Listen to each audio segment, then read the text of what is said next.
What's up, guys? This is Josh, call sign Banger, and I'm here today with something a little bit different. You'll notice there's no boxes.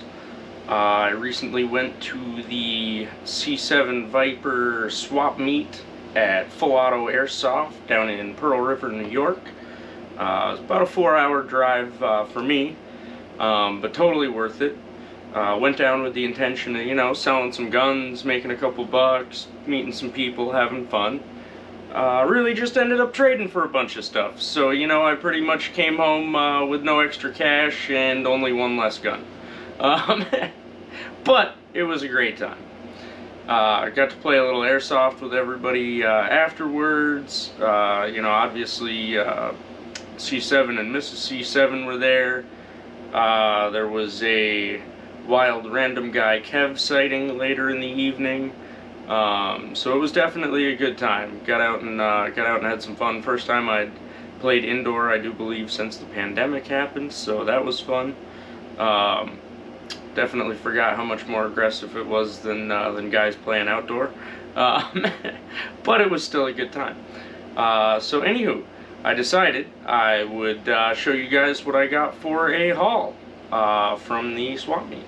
And so without further ado, we'll start with the smallest. We got a Gen 3 Glock 17. I already had a Gen 4 and a Gen 5. So I figured, yeah, why not pick up a Gen 3 too? Actually, I already got some plans for it. Gonna change out the frame to one of the Janus Polymer 80 frames, and put a silver Terran Tactical slide on it with a silver barrel and silver recoil rod. So I think that'll look pretty good. And that's the basic reason that I wanted a Gen 3, is because the Gen 3 is the only one that those Janus Polymer 80 frames are available for as of now. So yeah, definitely had to get in on that. Set that bad boy off to the side. Jumping up to the next step bigger, we have the Tokyo Marui MP5K, all polymer body because it's a Tokyo Marui, but this thing is still just absolutely solid for being a polymer gun. Pretty much the only metal seemingly on it is the front sight. Yeah, no, not even the back sight. The trigger and the charging handle. And the sling point and butt piece, filler, end cap, whatever you want to call it. And the suppressor is metal. And actually has the HK trades on it, which is nice because the TM guns being not officially licensed, don't have trades on them. But yeah, it's nice. I only own 2 high capas for Tokyo Marui, so it was an opportunity to get into the Tokyo Marui collection a little bit deeper without going too deep out of my pocket. So that was a key factor in that decision. Sticking with the HK theme, as C7 would say, no compromise.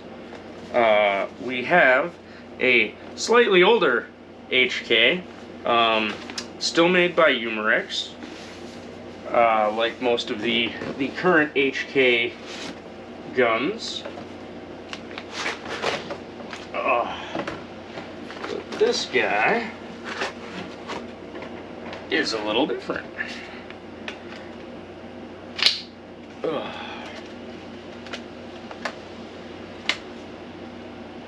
We have the Umarex HK UMP 45.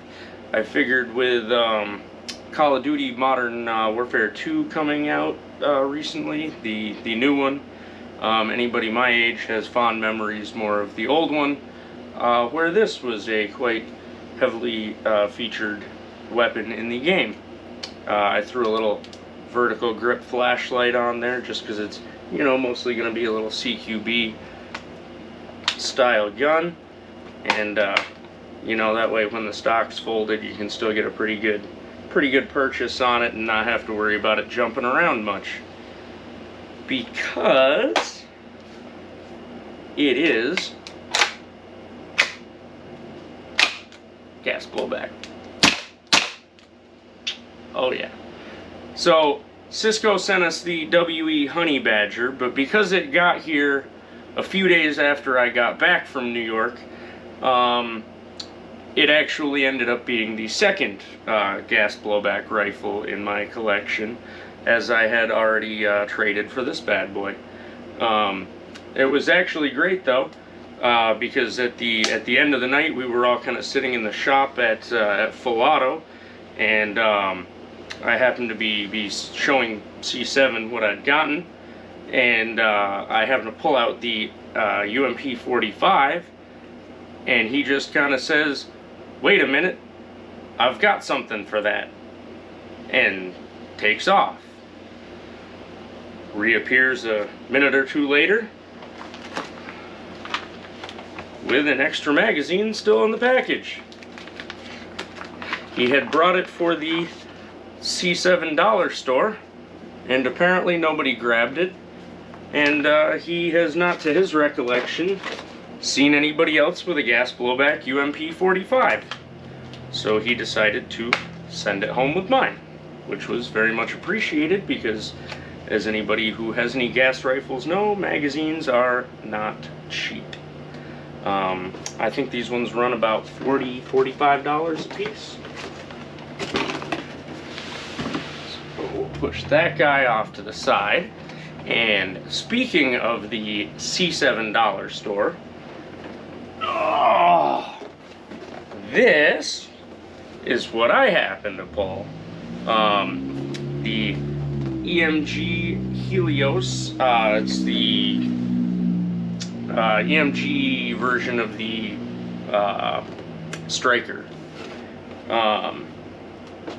which is, or the the Ares Striker, which is a sniper rifle, and I had not previously gotten a sniper rifle that was actually worth upgrading.